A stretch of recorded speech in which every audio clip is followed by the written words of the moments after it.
полигоне «Спутник» прошли учения снайперов. Бойцам 58-й армии в полевых условиях нужно было уничтожить врага с первого выстрела. С этой задачей они справились на отлично. Снайперская подготовка проходит уже 3 месяца по 7 часов в день. Этого времени достаточно, чтобы привить навыки стрелка, однако здесь важна и психологическая подготовка. Совсем скоро бойцы примут участие в окружных сборах среди снайперов. Цель занятий – это подготовить бойцов к реальным боевым условиям. Задачи, я думаю, справляемся на 100%. Бойцы наиболее сейчас уже подготовлены. Есть бойцы, которые недавно только пришли к нам в подразделение, поэтому составляет сложность. С ними отдельно и индивидуально с каждым работаем и улучшаем свои результаты с каждым днем. Особенности снайперской службы – они действуют в парах, корректируют друг друга. Они действуют на удалении, поэтому у них меньше права на ошибку. И весь исход боя зависит только от них самих.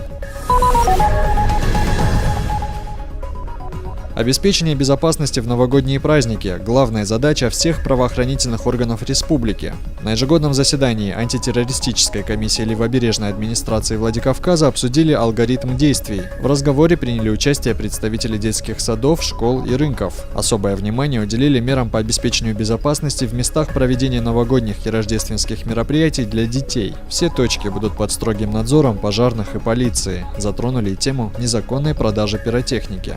К сожалению, сейчас может возникнуть места стихийной реализации, которые не оборудованы для этого специально помещения. Может также еще, риск реализации несертифицированной продукции.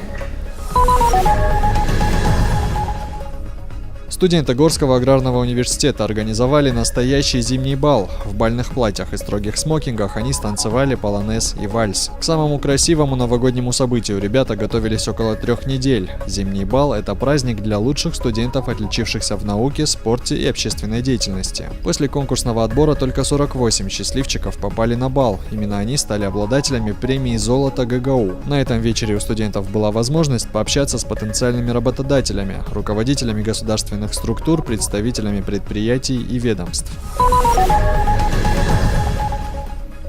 В одном из старейших зданий Владикавказа в юношеской библиотеке проходит конкурс «Фажминак Каштарта». Лучшие ученики из 15 школ Владикавказа представили на суд жюри театральные зарисовки по произведениям астинских классиков. Жюри конкурса внимательно изучает все работы и дает свою независимую экспертную оценку каждому исполнителю. Уже в эту субботу станут известны имена победителей. По словам организаторов, этот конкурс – важный шаг к возрождению родного языка.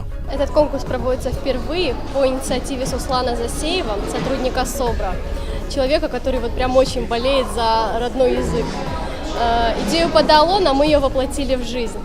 Сегодня у нас собралось более 100 школьников, за 2 дня соберется более 100 школьников. Сегодня пройдет театральное направление, в субботу будет авторские стихи и песенный конкурс.